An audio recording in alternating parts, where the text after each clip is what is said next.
Khammam MP Congress ticket కోసం దరఖాస్తు చేసేందుకు భారీ కార్ల ర్యాలీతో హైదరాబాద్కు బయలుదేరారు డిప్యూటీ సీఎం భట్టి విక్రమార్క సతీమణి మల్లు నందిని. అంతకుముందు శ్రీలక్ష్మీ నరసింహారావు స్వామి ఆలయంలో పూజలు చేశారు. ఖమ్మంలోని deputy CM Bhatti Vikramarka camp office నుంచి సుమారు 500 కార్లతో భారీ ప్రదర్శనగా బయలుదేరారు. ఇప్పటికే అనుచరులతో 3 రోజుల క్రితం గాంధీ భవన్లో దరఖాస్తు చేశారు. నేడు మరోమారు స్వయంగా దరఖాస్తు చేయనున్న నందినితో మా ప్రతినిధి భాస్కర్ ఫేస్ టు ఫేస్.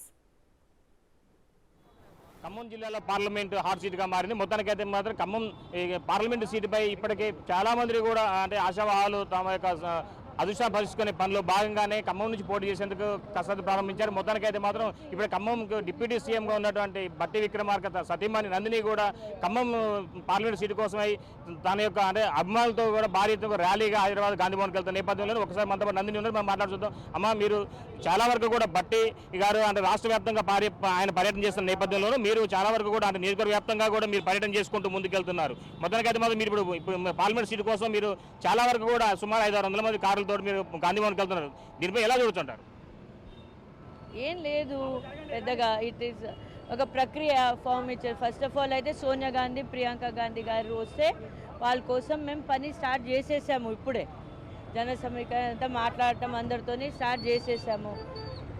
వాళ్ళు వచ్చి ఇక్కడి నుంచి పోటీ చేయాలని మేము అందరు కోరుకుంటున్నాము. వాళ్ళు పోటీ చేస్తే మేము ఇక్కడి నుంచి వాళ్ళని గెలిపించి పార్లమెంట్కి పంపించేసి రాహుల్ గాంధీ గారికి ప్రధానమంత్రి చేయాలి. మేము ఇప్పటికే ఒకవైపున అంటే సీనియర్ లీడర్ మాజీ కేంద్ర మంత్రి రేణుకా చౌదరితో పాటు ఇప్పుడు ప్రజెంట్ ఎంపీ రెవెన్యూ శాఖ మంత్రిగా ఉన్నటువంటి పొంగులేటి శ్రీనివాసరెడ్డి తనయుడితో పాటుగా మరి కొంతమంది ఆశావాహాలు కూడా చాలా మందికి ఈ పార్లమెంట్ సీటు కోసమై వాళ్ళు ప్రాకులాడుతున్న నేపథ్యంలోనూ మీరు కొత్తగా అంటే మీరు ఎప్పటి నుంచో మీరు రాజకీయంలో ఉన్నా కానీ అంటే మీరు మళ్ళీ ఈ ఖమ్మం పార్లమెంట్ నుంచి మీరు పోటీ చేసి మీరు ఆసక్తి కనబరుస్తున్నారు. ఎన్నడూ లేని విధంగా మీరు ఇప్పుడు ఈ యొక్క సీటుపై మీరు ఆలోచిస్తున్నారు. ఎలా ఉంది?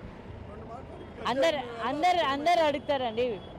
ఎలక్షన్లో అడిగే హక్కు అందరికీ ఉంది కాబట్టి అందరు అడుగుతారు. అధిష్టానం ఎవరికి డిసైడ్ చేస్తే మేము వాళ్ళ కోసం పనిచేస్తాము. అధిష్టానం తీసుకున్న నిర్ణయానికి మేము కట్టుబడి ఉంటాము. అంటే కాంగ్రెస్ పార్టీ రాష్ట్ర వ్యాప్తంగాతో పాటుగా గ్రామ స్థాయిలో కూడా బలోపేతంగా ఉంది. ఇప్పుడు మరి తాజాగా ఖమ్మం సీటుపై ఎవరు నిలబడినా సరే హాట్ కేక్ లెక్క విజయం సాధించే అవకాశం మెండుగా ఉంది. ఈ నేపథ్యం చాలా మంది కూడా వలస పక్షుల లెక్క వస్తూ ఉన్నారు. దీన్ని మనం ఎలా చూడొచ్చు? ఇప్పుడే చెప్పానుగా, అందరు టికెట్ అడగొచ్చు, అందరికీ హక్కు ఉంది పోటీ చేయడానికి. అధిష్టానం ఏది నిర్ణయం చేస్తే దానికి కట్టుబడి ఉంటాం మేము.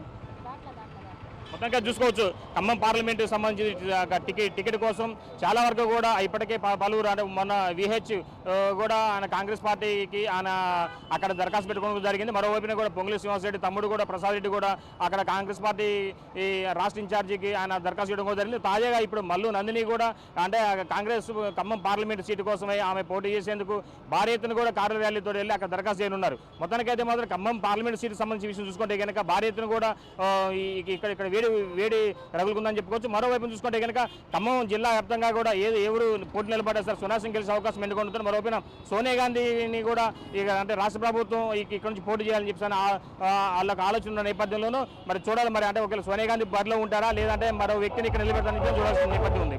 ఇది తాజా పరిస్థితి. Sampath Bhaskar, Big TV, Khammam.